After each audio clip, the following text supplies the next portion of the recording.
Hey there, you gorgeous peeps on Instagram. Look at you. Look how good you look. It's so good to be here with you.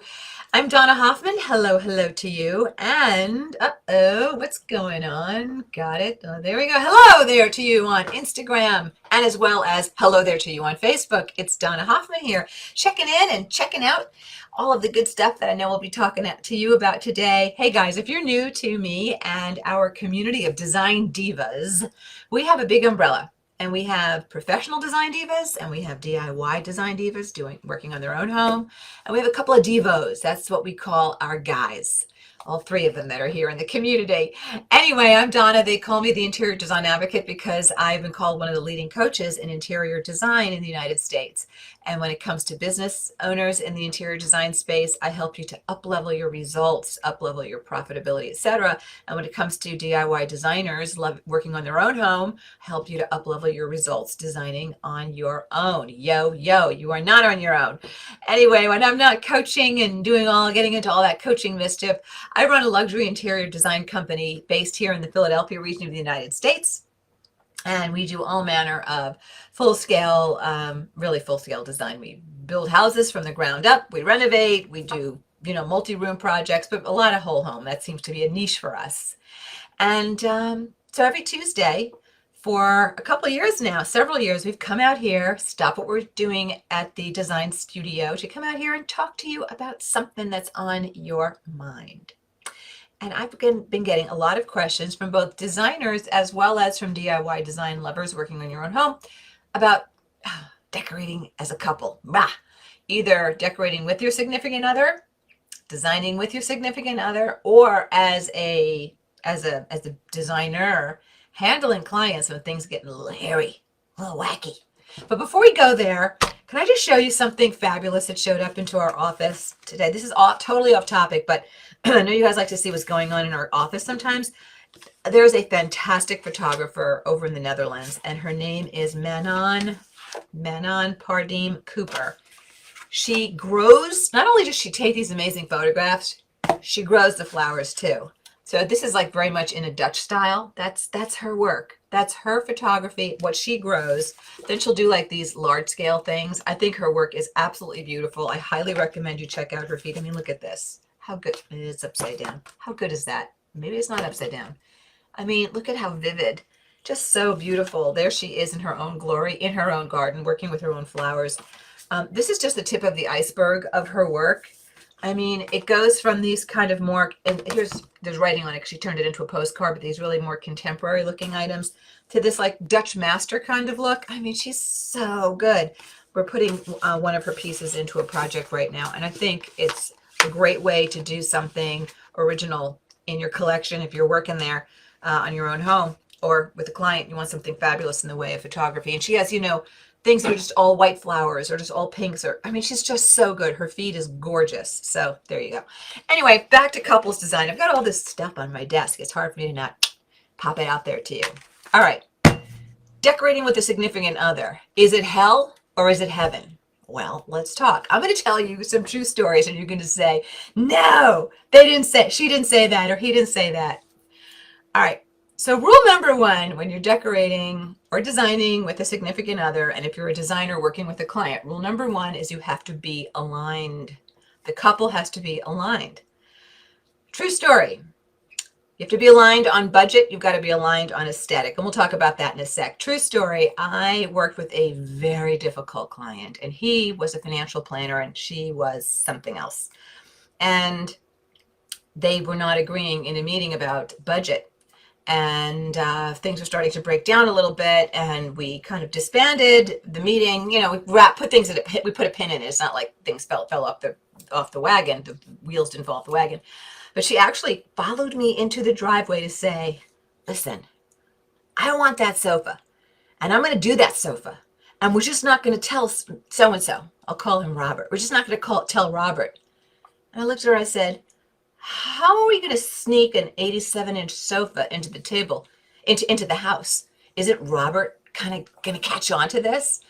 So, this was like a loopy client story. Well, couples, you cannot be out of alignment with your mate. You can't try to do something that she doesn't want or that he doesn't want, either on budget or aesthetic. And designers, you got to shut that crap down really fast. You can't allow that to happen. You have to make it clear that everybody has to win in design. And I like to use a design fingerprint process where I identify everyone's unique fingerprint literally in design, and you find the overlap between him and her, and then everybody wins. And then in some of his spaces, you lean more into his look, and into her spaces, you can lean more into her fingerprint. But anyway, you got to be aligned. Next, you have to be honest, which is kind of a little bit like the story I just told you. But you have to be honest. As a couple, you have to be honest with each other about what you love and what you hate, what you love and crave, what you kind of have an aversion toward. True story. Working with a client, she mentions that she really doesn't like the dining room furniture that her husband's family has left to them and that they're going to be reusing in the dining room of this farmhouse that we're doing for them.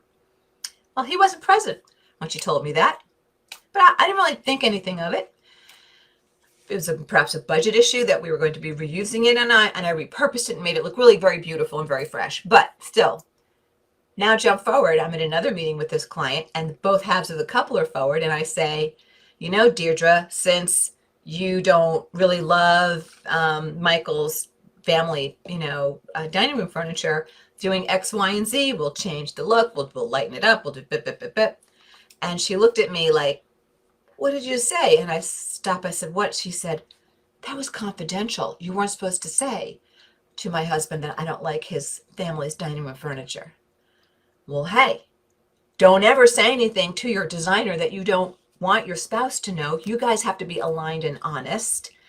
Michael's feelings were a little hurt, and I had to kind of backtrack out of that. But don't tell your designer something that's confidential like that. The only thing that's confidential between you and your designer is your budget. Your designer should not be blabbing to your neighbors about what your budget is. And I also think what you do for a living. I have had people ask me when they've seen a big residence that we've designed, they'll say, what is that family? What do they do for a living? And my answer is always the same. They're a fantastic couple, or they're a fantastic family. And that's all I say, because it's nobody's beeswax what you do for a living or what you earn or what your project cost. I'm not talking about that. That goes without saying that that's in confidence. But between spouses and designer has to be alignment on what the goals are, the likes, the dislikes, and there has to be honesty on budget. You have to be in alignment, honestly handling everything from the aesthetic to the budget. Next, you got to plan early as a couple who's taking on what role. And as a designer, you need to know the couple you're working with, who's taking on what role. Meaning, are both halves of the couple, are you both going to be equal partners on the aesthetic side, making decisions? Sometimes the answer is yes, sometimes the answer is no, and there's no right or wrong. Sometimes she takes the design lead in certain spaces, he takes the design lead in other spaces. Make sure that you're clear on that with each other as a couple, and designers, make sure you're clear with that with your couples as well. Sometimes she takes the lead on the financial side and he takes the lead on the aesthetic side. You just need to know who is the lead in a particular area so that everyone wins, so that everybody feels like their voice is being heard. Does this make sense so far? Give me a heart or a smile or something if so far this makes sense. Being in alignment, being honest, deciding early who's playing what role, who's taking the lead. Okay, good. I'm getting waves on this. So people are resonating with this. All right. So thank you. All right. So now the next thing, super duper important, be respectful. Be respectful. Do you know I did a writing project where I interviewed designers across the country and I asked them to name their 5 most favorite traits in a client couple and their 5 most dreaded traits. Do you know what the most dreaded trait was? Couples who snark at each other or snipe at each other or fight during meetings. And a favorite trait was couples who are respectful with each other. I have to tell you that what you are in life, you will be in design. And if you have some communication issues as a couple, maybe you shouldn't build that house together because it's going to push your buttons. Or maybe you've got some power struggles as a couple. Maybe you don't want to redo your kitchen. It's going to push your buttons, which is why my advice to get in alignment, be honest, decide on your roles, have that conversation early on. So hopefully you can kind of steer around any little those relational issues that might be out there, but definitely being respectful is massive. You shut down your team's efficiency when you spend time arguing in a meeting, eye rolling in a meeting, shutting down in a meeting, sulking in a meeting, storming out of a meeting. I wish I could say I was making this up. I can tell you that I love 99% of the clients that I've worked with now and have worked with in my lifetime. But every once in a while, a client couple can walk in the door that you don't expect is going to break down in this way, and they can. So just letting you know that how you relate to each other as a couple, really important, is going to affect your design team. And designers, if you're being interviewed by a couple and you see in the interview process that they are really not easy with each other and they're not being honest with each other about who's doing what, not being forthcoming with you about roles, responsibilities, budget, and so forth, and if you see there's tension between them, I would find a diplomatic way not to take on the project, because the headaches will be big, and I don't think you want to go there. So last thing I would say to my designers, also, when you do image polls, and couples take note on this too, I would do image polls, things that you love as a couple, but don't get into each other's images. Let him pull his images, let her pull her images, and really, as a couple, let yourself dream about what you want, what you love. Let your significant other or your partner, your number one person, dream about what they want, and don't influence each other in the dream phase. See what you both come up with. And it's then your job as a couple to cull down to the common point between you. Or if you're working with a design professional, it's your designer's job to cull down and say, I see, Michael, you're attracted to this. Sandy, I can see you're attracted to that. You know, you differ on these areas, but boy, are you really aligned here. So working in that way as a couple, if you're working on your own, or if you're a designer working with a couple, working in those ways so that everybody wins, it just makes for a fantastic outcome and a wonderful process. Because remember, with design, it's not just about that beautiful outcome. It's also about making sure you don't have a nervous breakdown getting there. Does that make sense? So if you have questions or struggles right now designing with your significant other, I want to hear about it. You can put in that question. Or if you're a designer professional and you have an issue with a couple that's a little sticky and you want to ask a question, you can ask me that question too. Let me just tell you what else we have on tap here. Tonight I'm coming back out at 8 p.m. tonight, 8 p.m. Eastern. I'll be answering questions about the Successful Design Biz Academy that we just launched for our Design Diva community that are my professional design divas. It's all about what you need to lean into so that you build the most phenomenal success in your design business, as at the same time you're building a lot of peace and inner-centered calm and peace at the same time. You don't have to sacrifice one for the other to really run a rocking design business. I don't care where you are in your business journey, you can have that. And SDBA is a great opportunity that we're launching right now as well. So I'll be back out at 8 o'clock talking about that, and I'll take your questions on that live tonight. And then next week, we're talking about the 5 must-have accessories from an interior designer's perspective.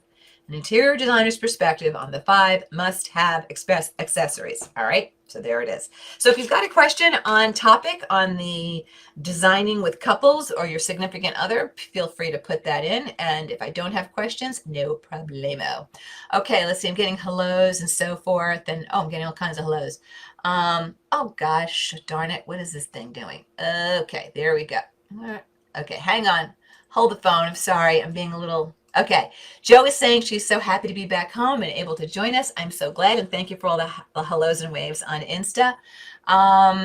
Judy is saying, I'm here in Mesa, Arizona. I hope this will help with making decisions with my hubby. He doesn't like any of my ideas. All right, Judy in Arizona. Judy, I want you to back up. I want you to back up. I don't, your name isn't familiar, Judy. I don't know if you've taken my Decorating Genius System online course. I teach a great process in there called the design fingerprint, and it's a great and cool process to use. I teach it to designers to use on their clients. I teach it to design lovers to use on your own, but it's a great way to make sure that you find the overlap between you and your hubs. And it's a great way to get you start dialoguing as a client, as a couple with your other half, so you understand where he's coming from, not just he doesn't like what I like. I'll tell you a true story in a sec. But anyway, But if you're not doing that, at least start to have him pull images of what he does love, and see if you can find the common point between you. What I love about my design fingerprint process is I had a client couple come to me, gosh, I don't know, 8 years ago, young couple, really sweet, really funny, but they said, we're exhausted from trying to renovate our master bathroom. All we do is argue. We go to a tile store, we argue for 2 hours, come home frustrated. And then I showed them how to find this design fingerprint, the common point between them. And suddenly they're in a tile studio with me saying, hey, hun, there's that rectilinear tile that you seem to really like. Hey, babe, I bet you really like this tile because it's got these nice little curves in it. Or, hey, honey, I really don't like really linear things or really, I don't know, graphic things, but I know you do, geometric kinds of things. And yeah, I could actually live with this. They started to understand what their other half loved. And then suddenly designing between them got a lot easier. So there it is, Judy. Hopefully that helps. And Judy, if you've got a follow-up, pop it in and I'll answer you. Beverly is saying hello to me. Hello, my Beverly, my sweetheart. Hi, Missy. How are you? Beverly's loving everything. Makes sense to her. Okay, Judy's adding, my hubby is a retired tree trimmer and he loves wood and even collects weird pieces of wood. That's judgment. He collects pieces of wood. To you, they're weird. All right. However, it makes our Southwest home cave-like. Gosh, Judy, you sound adorable. Can I just say I'd love to meet you for a cup of coffee? Makes our Southwest home look cave-like. It's depressing. Oh, dear. He likes the way things are and doesn't want to spend for anything. I want to paint the furniture. Any tips? All right. Well, Judy, it looks like there could be some other things at play here, and I'm not a design marriage counselor. So here's what I would say.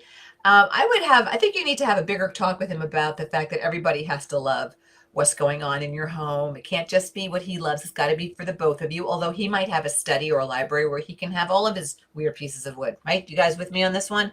And he can really lean into his organic wood stuff. And maybe you can have a great table made out of some of his, organic wood. Very big trend right now, or continuing trend.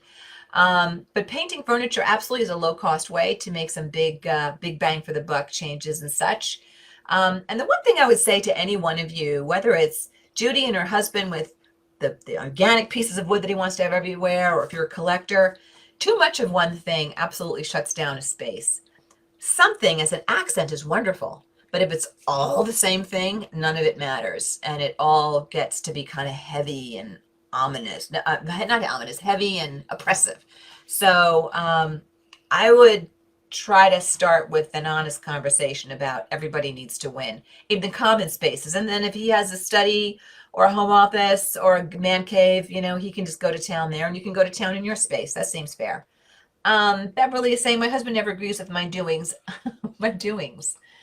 My husband never agrees with my doings of projects. So in that case, where do I stand? Well, Beverly, I would have him pull images of things that he loves. You need to pull images of things that you love, and you need to find where your common point is. Everybody has to participate. But if somebody shows up to a project like this, hey, nuts to you, I'm not changing, live with it, that's a very difficult thing to work around, and I think that's a bigger discussion than for a designer to have with you.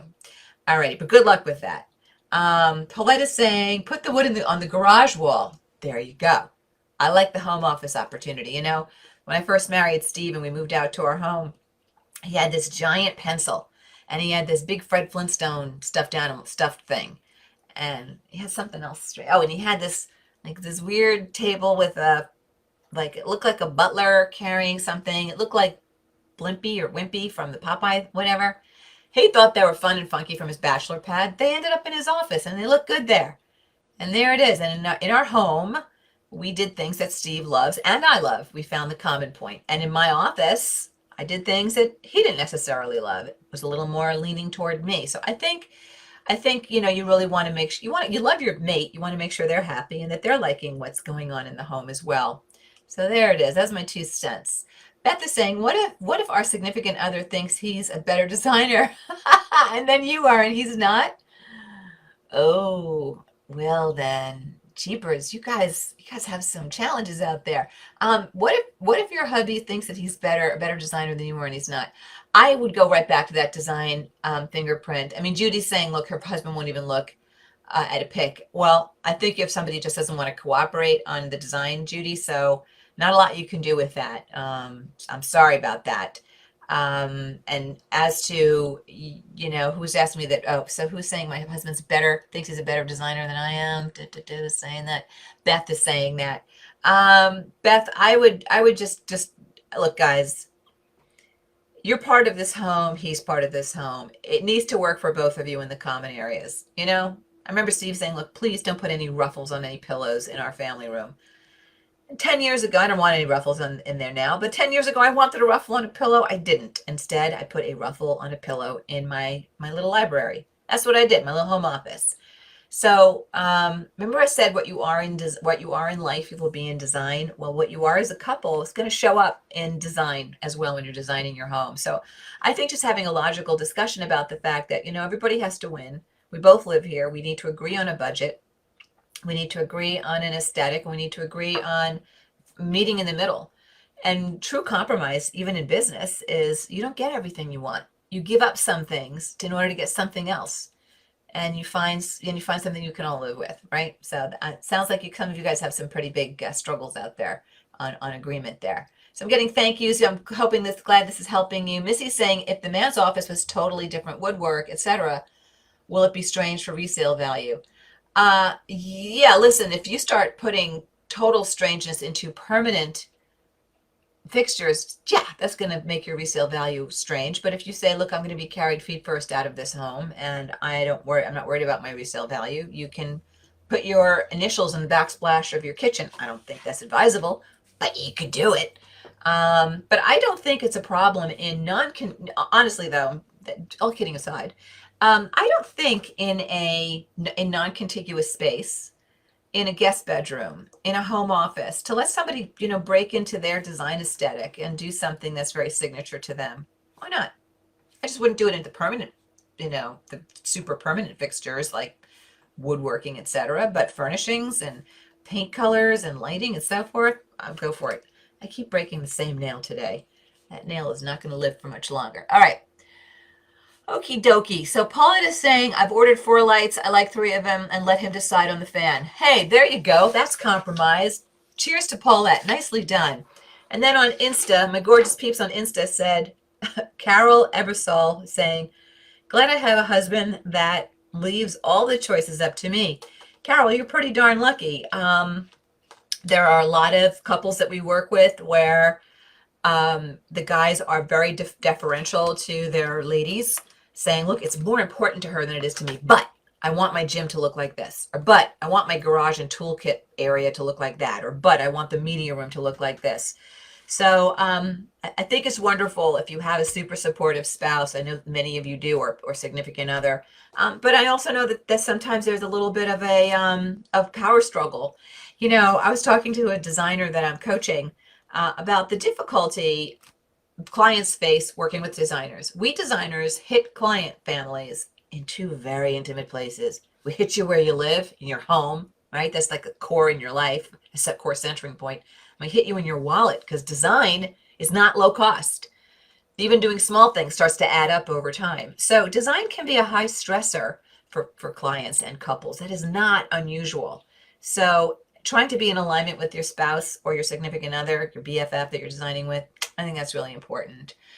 Joe says, my husband likes to make decisions quickly, and I like to look at many possibilities. It makes me feel like he doesn't care and just wants a decision. How can I get him more involved? Joe, I don't think it's necessarily that he doesn't want to be involved. I had an interesting experience with a client about, I don't know, a year ago. We were in a cabinetry meeting for their residents, and we were looking at hardware. And he was a decisive person. He could look at something and say, yep, I like that. No need to look further. I really like that. But she wanted to look. She finds something she liked, but she keep looking just for the sport of looking and looking and looking and looking. And everyone in the meeting was doing this. Well, she looked and kept looking and looking. And it was starting to become inefficient, but she wanted to keep looking. And she finally showed her husband the last 2 selections and options. She said, which one do you like best? He picked one and she said, do you really like that one best? Or do you just want to move on? He said, I like that one best and I want to move on. So here's the thing I would say to you, Joe, and any of you who like to just keep going over and over and over in decisions. One of the first things we learned in design school, I learned from a terrific mentor, was indecision is the enemy of design. You need to know what you're doing, focus and make a decision, and then move on. You've got to trust yourself enough that you made the right decision, and then you have to move on.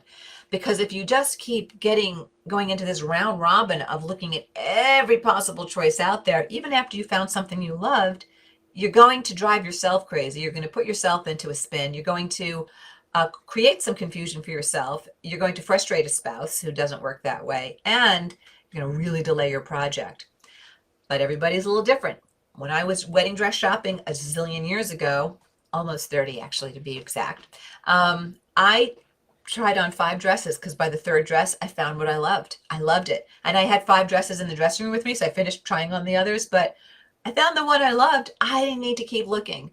So how many people did you need to date knowing that you wanted to marry them, but you had to date other people, but this is the person you wanted to marry? How many wedding dresses do you need to try on once you found the one you loved?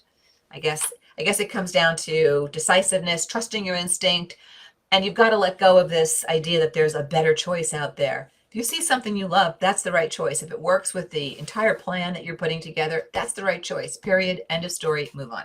That's my best advice to you, my Joe. Beverly is saying, exactly, Donna. We both need to get along and love what we do. Agree, agree. Beth is giving me thumbs up and hearts and all kinds of yay kind of insignias here. Emojis. Paulette said her hubs is happy. He likes everything. That's good. Judy is saying, my husband hates pillows and throws. The living room is a man cave. So you definitely need to have a little, serious chit chat there. All right. So you guys are kind of solving this here. Let's see if I haven't heard from somebody. Felicia saying, my spouse and I have a different opinion on hanging pictures on a bathroom wall. Should a picture with a door be hung in the center of the wall or in the center of the space where the door is open?